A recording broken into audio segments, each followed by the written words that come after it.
So, I've always been a pretty big Nintendo fan. I remember as a kid spending countless hours playing Pokemon Blue on the Game Boy or playing Mario Party on the N64. But the problem was, none of these game systems actually belonged to me. I was always playing on my sister or brother's systems. It wasn't until the GameCube came out that I finally got my first console.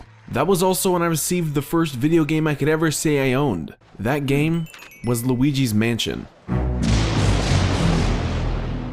Luigi's Mansion was a launch title for the Nintendo GameCube released in 2001. It starred Luigi as the protagonist, which initially shocked a lot of people, and reminded them of a certain educational game released almost 10 years prior. But we can all be glad those worries were for nothing, as the game was very different from anything we had ever seen at the time, and would be one of the most unique Nintendo titles ever released. So, for all the people who don't know the story, Luigi won himself a mansion in a competition he never entered. So he told Mario and I guess a fuck ton of Toads to go ahead and meet him there. However, when he arrives, he finds out the mansion's haunted and Mario's missing.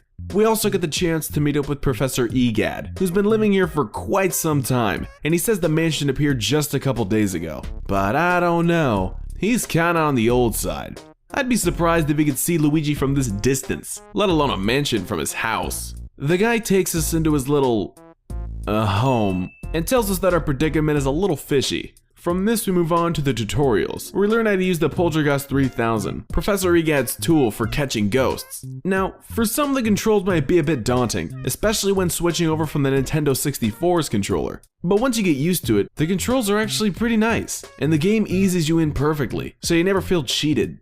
After the tutorial, it's time to return to the mansion now that you can actually defend yourself. Your objective is to rescue Mario and catch the 22 main ghosts, which act as bosses in this game. That's right, you get 22 bosses, all with different strategies to defeat them.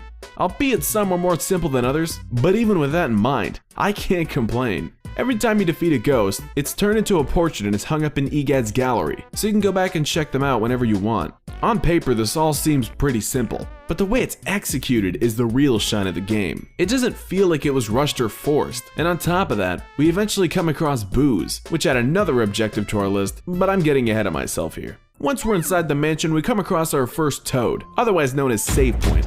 They're scattered across the mansion in the weirdest places. I even found one that locked itself into a bathroom because it was so scared. But I honestly can't blame them. No matter what anyone says, this game really can be creepy at times. The first boss is a baby ghost that hates adults. On the wall we can actually see sepia pictures of the baby, implying that it died a fairly long time ago. So the very idea of a baby dying in a Nintendo game, along with the pictures and the fact that it hates adults, just creeps me out.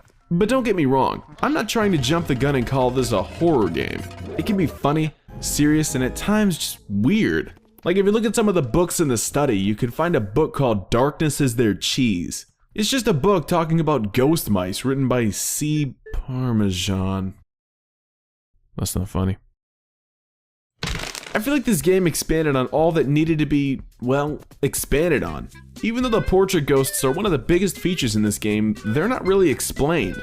Almost every ghost comes with about a half paragraph of information, and most of the time it's pretty vague. Whether this is because Nintendo wanted them to be mysterious, or because it truly isn't necessary, I'm happy they went that route. I'm not gonna lie and say I would have read it as a kid anyway. I don't give a flying fuck what Biff Atlas did in his free time when he was alive. And I'm sure I have all the information I need on Madame Clairvoyant, the fortune teller who takes the Mario items you find around the mansion in return for clues as to whereabout he is. In addition to a fortune teller room, this mansion has an art studio, a billiards room, and I saw a guy in the basement frozen in ice. Whatever form of employment the owner of this mansion had, it's paying the bills. Now you know how I mentioned something about booze in this mansion? Well, pretty early in the game, our pal Luigi kinda fucks up. We find ourselves in a room with a button marked for danger, telling us not to push it. At this time, I'd like any Dishonored playtesters to leave the room.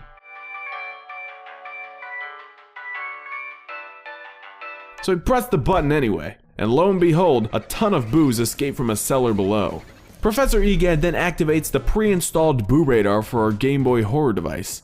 What do you do in your free time, E.Gadd?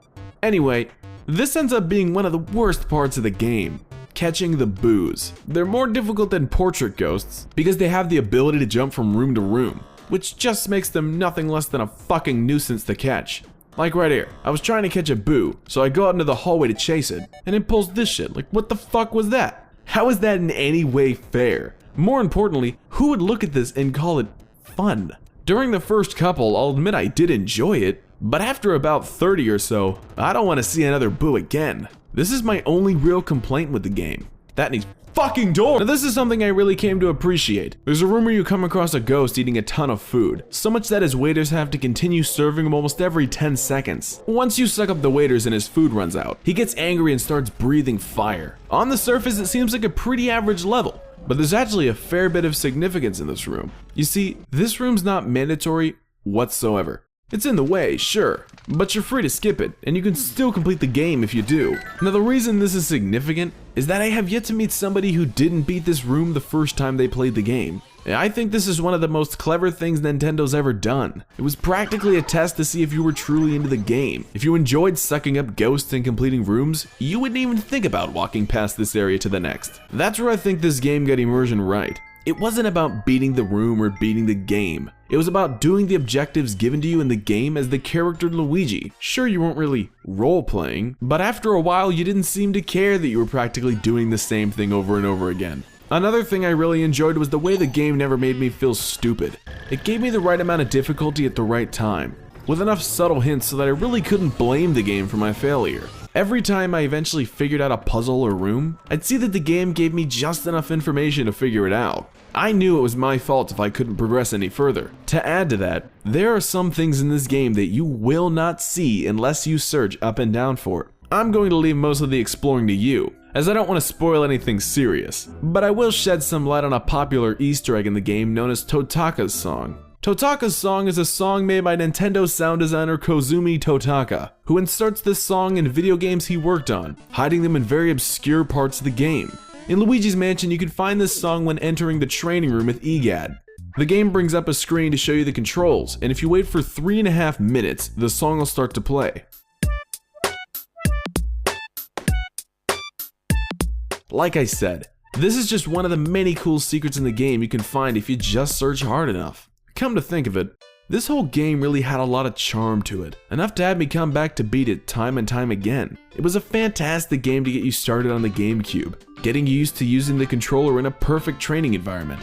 I really can't see why someone would hate this game. Of course, some argue that there should have been a Mario game on the release of the GameCube, but we eventually got that with Super Mario Sunshine. In retrospect, I still think this is one of the best titles to ever be released on the GameCube. The game eventually got a sequel for the 3DS titled Luigi's Mansion Dark Moon, but that's another game for another time. For now, I'll leave you with this. Not all innovation comes in a package that looks as polished as Master Chief or as colorful as Yoshi's Island. You can't just write something off because it's too different, then in a couple years complain about how everything looks the same.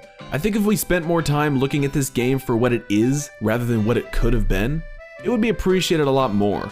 So our hat goes off to the most popular sidekick in gaming, and here's to the year of Luigi.